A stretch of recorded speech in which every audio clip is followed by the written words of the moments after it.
நடக்கிற போட்டியில நம்ம பாக்கியா தான் ஜெயிக்கணும் அப்படின்னு சொல்லி யாரெல்லாம் நினைக்கிறீங்களோ அவங்களான வீடியோக்கு லைக் பண்ணிக்கோங்க.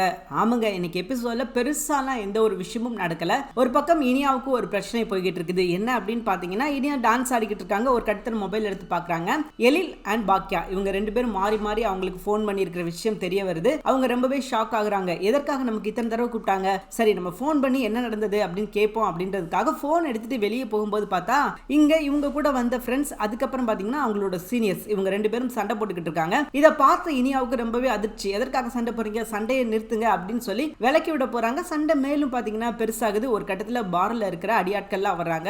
அவங்க வந்து சண்டையை நிறுத்துறாங்க. நிறுத்தி தயவு செஞ்சு சண்டை போடாதீங்க அப்படின்னு சொல்லிட்டு எல்லாரையும் பிடிச்சு வச்சுக்கிறாங்க. பாரோட ஓனர் வர்றாரு. ஓனர் வந்து கால் பண்றாரு போலீஸ்க்கு. அவங்க போலீஸும் அங்க வந்துடுறாங்க. எதற்காக நீங்க சண்டை போட்டீங்க, இதெல்லாம் உங்களுக்கு தப்பு, இப்படிலாம் நீங்க சண்டை போடக்கூடாது, இப்ப வரைக்கும் எந்த பிரச்சனை இல்லை அப்படின்றதுனால பிரச்சனை இல்லை, ஏதாவது ஒரு சில விஷயங்கள் நடந்து கண்ணாடி உடைச்சி என்னோட பார்க்கு ஏதாவது சேதாரம் வந்திருந்தது அப்படின்னா நான் யாரை போய் கேட்க முடியும், யாரையுமே கேட்க முடியாது. சோ அதனால நீங்க என்ன பண்ணுங்க அப்படின்னா கொஞ்ச நேரம் வெயிட் பண்ணுங்க, போலீஸ் வருவாங்க அப்படின்ற மாதிரி சொல்லிடுறாங்க. இன்னொரு பக்கம் பாத்தீங்கன்னா எழில் வந்து தேடிக்கிட்டு இருக்காரு. எங்க போனாங்க இனியா அப்படின்னு சொல்லிட்டு இவங்க எங்க டிராப் பண்ணாரோ அங்க போய் எழில் பாக்குறாரு. அப்ப அங்க வேலை செய்யற பொண்ணு என்ன சொல்றாங்க அப்படின்னா, இல்லங்க இங்க யாருமே வரல அப்படின்ற மாதிரி சொல்லிடுறாங்க. இல்லங்க நான் இங்க தான் டிராப் பண்ணேன் அப்படின்ற மாதிரி எவ்வளவு சொல்லி பாக்குறாரு. இல்லங்க வந்தா நான் ஏன் வரலன்னு சொல்ல போறேன், நிஜமாவே இங்க யாருமே அப்படி வரல அப்படின்ற மாதிரி அவங்க சொல்லிடுறாங்க. எழிலுக்கு வந்து ஒண்ணுமே புரியல. என்னடா அது இங்க தான் இறக்கி விட்டோம், இவங்க வந்து வரலன்னு சொல்றாங்களே அப்படின்னு சொல்லி ரொம்பவே ஷாக்ல இருக்காரு நம்ம எழில். என்ன நடக்க போகுது அப்படின்னு சொல்லி எதுவுமே தெரியல. அதுக்கப்புறம் பாக்கியாவுக்கு போன் பண்ணி நடந்த விஷயத்த அவர் சொல்ல போறாரு. பாக்கியா என்ன முடிவு எடுக்க போறாங்க அப்படின்றதா இனி வர எபிசோட். சரி, இப்ப வரைக்கும் பாக்கியாவுக்கு என்ன விஷயம் தெரிஞ்சிருக்கு அப்படின்னா, எழில் வந்து இனியாவை பார்த்துட்டாரு. ஒரு ரெஸ்டாரண்ட்ல போய் பர்கர் சாப்பிட்டுக்கிட்டு இருக்காங்க அப்படின்ற மாதிரி ஒரு விஷயம் மட்டும் தெரிய வந்திருக்கு. பெருசா எந்த ஒரு விஷயமும் தெரிய வரல. அங்கிட்டு பாத்தீங்கன்னா போட்டி ரொம்பவே பரபரப்பா போய்கிட்டு இருக்குது. கடைசி ரவுண்ட் வந்துருச்சு.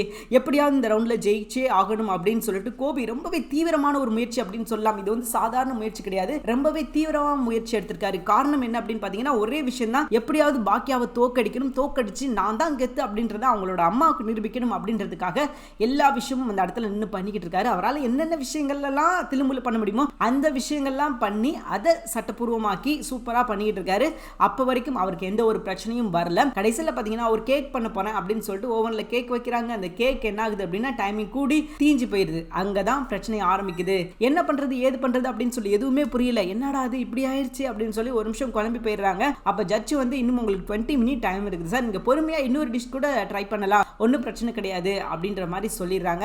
இப்போ அவருக்கு என்ன பண்ணனே தெரியல. அப்புறம் அவங்களோட செஃப் ரெண்டு பேர் இருக்காங்களே, அவங்க கூட டிஸ்கஷன் பண்ணி ஏதாவது ஒரு ஸ்வீட் கண்டிப்பா நம்ம பண்ணி தான் ஆகணும், வேற ஆப்ஷனே கிடையாது அப்படின்னு சொல்லிட்டு அந்த 20 நிமிஷத்துல என்ன பண்ண போறாங்க அப்படின்றது தான் இதுக்கப்புறம் வர எபிசோடு. இன்னொரு பக்கம் பாக்கியா அவங்களால முடிஞ்ச விஷயங்கள் பண்ணி எப்படியாவது ஜெயிச்சே ஆகணும் அப்படின்னு சொல்லி கட்டாயத்தில் இருக்கிறாங்க. யாருக்காக ஜெயிக்கிறோமோ இல்லையோ ஈஸ்வரிக்காக ஜெயிச்சே ஆகணும் அப்படின்ற ஒரு விஷயத்துல அவங்க ரொம்ப உறுதியாவே இருக்கிறாங்க. கண்டிப்பா அதற்காகவே அவங்க ஜெயிப்பாங்க. ஆனா இங்க என்ன பிரச்சனை அப்படின்னா அவங்களால அங்க நிம்மதியாவே இருக்க முடியல. இனியா கிட்ட இன்னும் அவங்க ஒரு வார்த்தை கூட பேசல. இனியாவுக்கு என்னாச்சோ ஏதாச்சோ அப்படின்ற ஒரு மனக்கவலை அவங்களுக்குள்ள வந்துகிட்டே போகுது. என்ன நடக்க போகுது அப்படின்னு அவங்களுக்கும் எதுவுமே தெரியல. இன்னைக்கு எபிசோட்ல நடந்த முக்கியமான விஷயம் இவ்வளவுதாங்க. தேங்க்யூ ஃபார் வாட்சிங்.